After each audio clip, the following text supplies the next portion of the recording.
Madhubani police को STF के साथ मिलकर संयुक्त कार्रवाई करते हुए एक बड़ी सफलता मिली है। राजनगर थाना क्षेत्र से 2 पेशेवर खूंखार अपराधियों की गिरफ्तारी हुई है।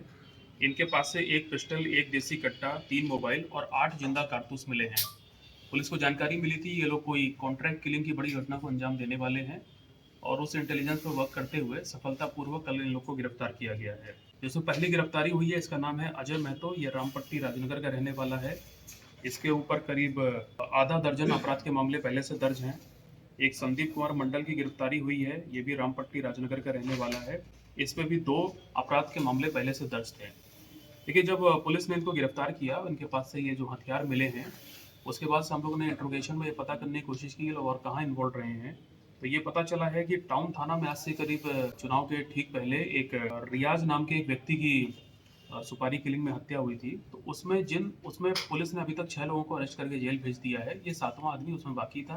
ये वही आदमी है जिस व्यक्ति ने गोली मारी थी नजरे ने, उसको हथियार और गोली देने वाला व्यक्ति यही था, अजय महतो, जिसको आज पुलिस ने गिरफ्तार किया है। इसके अलावा ये जो संदीप कुमार मंडल इसके साथ गिरफ्तार हुआ है, तो पिछले महीने की 25 नवंबर को भैरवस्तान थाना में एक लूट की घटना हुई थी। मोबाइल फोन कुछ लोगों ने लूट लिया था, तो उसमें यही लड़का शामिल था, संदीप कुमार मंडल।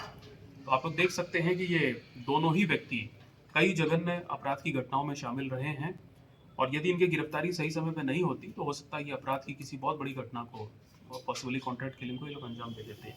इनकी गिरफ्तारी से एक बहुत बड़ी अपराध की घटना रुक गई है और पीछे 2 जो बड़ी घटनाएं हुई थी उसमें हथियार देने वालों को भी पुलिस ने अरेस्ट कर लिया है। इनके गिरफ्तार होने के बाद इनसे जब कड़ाई से पूछताछ की गई तो और भी कई लड़कों का नाम सामने आया है जो इस टाइप की आपराधिक गतिविधियों में इन्वॉल्व रहते हैं या रहने वाले हैं। तो वो सारी जानकारियां पुलिस ने प्राप्त कर ली हैं और एसटीपीओ सदर 2 के नेतृत्व में एक विशेष टीम का गठन किया गया है। मैंने इस टीम को आदेश दिया है कि हफ्ते भर के अंदर इन सभी लोगों को अरेस्ट करके जेल भेजा जाएगा और हम लोग स्पीडी ट्रायल चला करके इन सबको कड़ी से कड़ी सजा दिलवाएंगे। और क्राइम प्रिवेंशन की दृष्टि से देखा जाए तो बहुत ही बेहतरीन काम किया है एसटीपीओ सदर और राजनगर थाना अध्यक्ष, उनकी पूरी टीम ने। मैं अपनी तरफ से इन सबको और एसटीएफ की भी टीम को पुरस्कृत करूंगा। धन्यवाद।